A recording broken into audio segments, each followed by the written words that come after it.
Hello and welcome to my channel. I'm Amy Maeve and today I'm making a cottage using the new pond tool. I'm so excited for this base game update. I absolutely love this tool. I've been making builds with little rivers and ponds, but it's so hard to use the fountain tool. This is actually a lifesaver. Oh my gosh.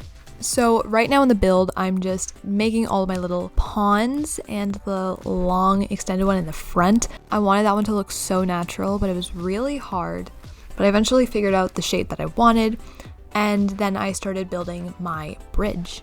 This next little bit here, I was messing with the terrain, trying to see if maybe that's what I wanted to do, but I didn't. So I added some steps instead, and then found some wood that I thought worked well with the stilts that I used. I recognized that the fence had a little extra space there because I used the steps wrong. I fixed that later, don't worry. Here I'm messing with the roof because I have absolutely no idea what I wanted to do. I was struggling. I was trying to build a cottage from this inspiration photo that I found. I loved the idea of two front-facing roof pieces, but I just couldn't figure out how I wanted to make that work with the build. I was thinking maybe I would build a tower in the front instead, but I actually hated the way that looked, so we scratched that immediately. I was like, no, this is going away. I hate this. No, bye. Okay, so I did find some little errors in the build, but I just kept moving on and I found stuff that worked eventually. If you see what I'm doing with the roof pieces there, you'll see a bunch of extra little balls that weren't there before. If you don't know how to do that, all you need to do is press Shift C while you're clicking on a roof piece, and you will get a bunch of extra options for how you want to customize the curvature of the roof. So you can see that I'm utilizing that to give the roof an interesting little shape, almost like it's sunk in a little bit over time, which I thought was a really nice touch. I started to struggle a little bit with this second, or I guess third pond now, because I was trying to make it a bit higher. My original thought was maybe I could make a little waterfall down, but it wouldn't let me get the pond high enough to allow me to do that. So I scratched the idea, and here I was just messing with the pool because I thought that was really cool that I can make the pools and fountains merge into the ponds. Honestly, this build started going really well from here. I got a lot of inspiration and I really just started decorating it the way I wanted to and trying to figure out where some steps would go and the ladder, and then just making the terrain fit around it. Honestly, I think these stairs gave me way more grief than they needed to. I just couldn't figure out the way I wanted them to look and how I wanted the terrain to look in comparison. So it just took me so long. Oh my gosh, I didn't realize how long that took me. Around this point, I decided I wanted the cabin to look kind of like a log cabin, so I chose these wood planks, and I wanted the front to have stone as a bit of a difference so that it looked nicer.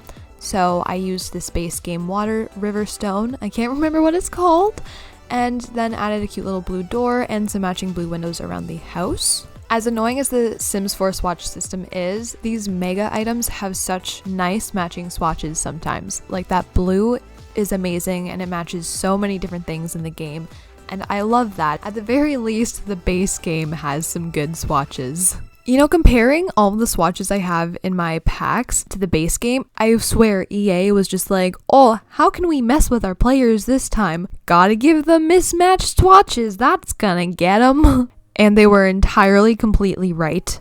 Please save me. So moving on, I'm finally working on the interior, and I was just trying to figure out where I wanted to put the kitchen because, you know, it's a small space and I wanted it to be one bedroom, one bathroom, and actually have a bedroom. I make so many tiny builds where I just decide, nope, no bedroom, the bed is in the main area now, we're gonna deal with it. I was thinking about adding cabinets, but they really just didn't work with where I put the windows, so I just scratched the idea immediately. And I actually really liked the idea of having this couch here, so I kept it there and then added a little dining table at the front of the room. I didn't want to put a rug underneath it since I was just using base game, and none of the small base game rugs worked the way I wanted them to. And I promise you that room is not done. My workflow is just get all the main furniture in every single room, and then we add clutter items. So I'm trying to figure out where I want all my furniture to go and what I want to place, and then I start to add all my little items, my curtains, and figure out what else needs to get added to the house. I thought these blue curtains worked really well with this older style and with the blue windows, so that's what I went with here. On this bookshelf, I was trying to find little items that looked good on it, but there aren't really many small items in the base game, so I just dealt with it. And I really liked those wood paintings. I've really liked them recently, so I'm trying to use them in so many builds, even though they go with absolutely nothing. Honestly, I was just looking for a bunch of green items right now and little older items. And I really liked a lot of these paintings that were in the last update, I believe, or a few updates ago with all the new faces. I really love using those in my older builds. They just look so nice and they're great for families. I really just can't get enough of them. So I added a bit more clutter to the kitchen, added another rug, and now I thought, wait, this house can have so much clutter in it. So I decided I wanted this house to be really small and have a whole lot of clutter, so I'm starting to add stuff right now, filling up a bunch of space as I go, shrinking things, fitting things underneath this table, adding books scattered all around, and here is when I thought, the sim living here is artistic. They don't care what people think. They are going to produce their art, produce their books, whatever they want to do, or just that they love journaling and reading. So I have a bunch of books scattered everywhere. I loved this little carton piece. I thought it matched really well with those wood panels. I figured, hey, maybe they just save these boxes. Maybe they hoard things and that's why they have so much stuff in their house.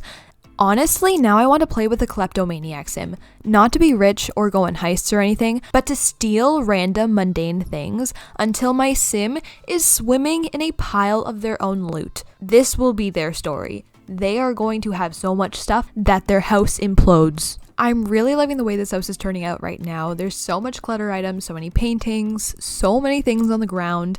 And if you played with a sim that owned things and kept collecting things, you could fill up their house with so much stuff. And I love that idea. It makes me so happy. I don't really like making bathrooms, but here I am trying anyway. So I'm adding a bunch of extra clutter items like I said I would for the rest of the house, and added a plant towards the end there because I thought it needed it. I'm finally getting to work on the landscaping on the outside of the house, which is really exciting because I'm going to be decorating the pond some more, adding some terrain paint, and just doing some final adjustments with the terrain itself. In the update, they added a bunch of new pond and fountain decorations. I think those yellow lily pads are new, which I'm so happy about. There's a bunch of little grass items, and the base game came with the duck spawners, the dragonfly and firefly spawners, so you know I added some fireflies here. Right now I had the idea that maybe I could build a little canopy on the bridge, and I was trying to see if anything looked right, but whenever I did it, I was just like, nope, it's blocking the front of the house. I can't change the height of the walls, so we're just gonna scratch that and move on. You know, I have no in-between when it comes to terrain paint tools. I either go all out or I just add a little bit of a brown around my landscaping. In this one, I used so many different types of landscaping paint. You know, I have the pond tools, I have the house on a hill. I'm doing everything here. I loved the look of adding some sand around the edges and then putting some darker dirt around the middle of the pond so that it was darker there. Okay, I know, duh, it's gonna be darker there, but you can add dark edges to your ponds to let them have a bit more dimension. So I did that a lot around every single one of these, and added a bunch of sand and other types of terrain paint in the middle underneath the water so that it had more depth and dimension. We're really getting towards the end here, so we're just gonna keep going, adding a bunch of trees, adding some finishing touches like a garbage can, you know you need one of those, another method to cook, a picnic table. I messed with the terrain a bit just to make it fit, and I added a little bit of clutter items on top of it so that it looked like it had been used or could be used.